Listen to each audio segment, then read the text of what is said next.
ভারত বাংলাদেশ সীমান্তে চলমান উত্তেজনার মধ্যে দিল্লিতে শুরু হয়েছে বিজিবি ও বিএসএফ এর মহাপরিচালক পর্যায়ের গুরুত্বপূর্ণ বৈঠক।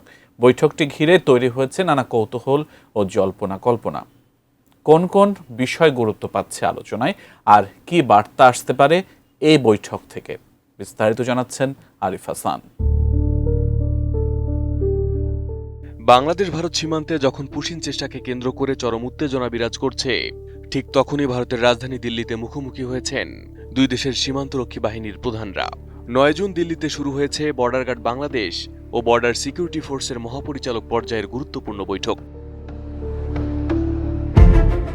বাংলাদেশে নতুন সরকার দায়িত্ব নেওয়ার পর দুই বাহিনীর শীর্ষ প্রধানদের মধ্যে এটিই প্রথম বৈঠক। একদিকে মাঠ পর্যায়ে বিএসএফ এর পুশিন চেষ্টার বিরুদ্ধে বিজিবি ও সাধারণ মানুষের নজিরবিহীন গণপ্রতিরোধ, অন্যদিকে দিল্লিতে হাই ভোল্টেজ বৈঠক। সব মিলিয়ে এবারের আলোচনা থেকে কি সিদ্ধান্ত আসতে যাচ্ছে তা নিয়ে তৈরি হয়েছে চরম কৌতূহল।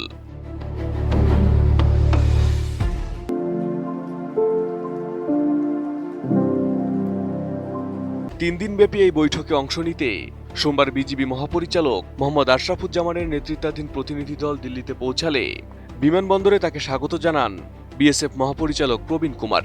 ভারতীয় সংবাদ সংস্থা পিটিআই জানিয়েছে, বৈঠকে সীমান্ত অপরাধ দমন, চোরাচালান প্রতিরোধ এবং দুই বাহিনীর মধ্যে সহযোগিতা জোরদারের মতো রুটিন বিষয়গুলো তো থাকছেই, সেই সাথে সীমান্তে কাঁটাতার নির্মাণ, অনুপ্রবেশের বিষয়গুলো গুরুত্ব পাবে।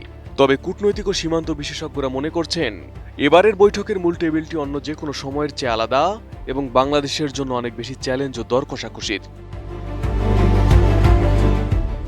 গত কয়েকদিনে বাংলাদেশের 26টি জেলার সীমান্তে বিএসএফ এর অন্তত 21টি পুশিনের চেষ্টা যেভাবে বিজিবি ও স্থানীয় গ্রামবাসীরা মিলে রুখে দিয়েছে, সেই উত্তাপ স্পষ্টভাবে টের পাওয়া যাবে দিল্লির আলোচনার টেবিলে।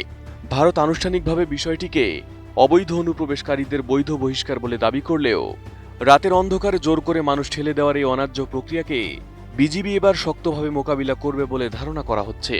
উপযুক্ত প্রমাণ ও আইনি যাচাই বাছাই ছাড়া কোনো পুশিন যে বাংলাদেশ মেনে নেবে না, মাঠ পর্যায়ের সেই কঠোর বার্তাটি এবার দিল্লির দরবারে সরাসরি তুলে ধরবে ঢাকা।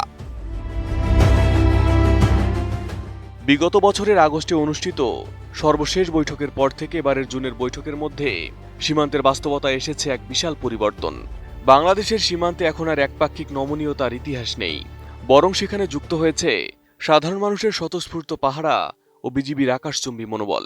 ফলে ভারতের মাটিতে দাঁড়িয়ে এবারের বৈঠকে বিজিবি কতটা শক্ত অবস্থান ধরে রাখতে পারে এবং দীর্ঘদিনের সীমান্ত হত্যা ও পুশিনের মতো সার্বভৌমত্বের প্রশ্নে ভারতকে কতটা পিছু হটাতে বাধ্য করতে পারে, তার উপরই নির্ভর করছে আগামী দিনগুলোতে বাংলাদেশ ভারত সীমান্তের শান্তি ও নিরাপত্তা। Arif Hasan, ATN news.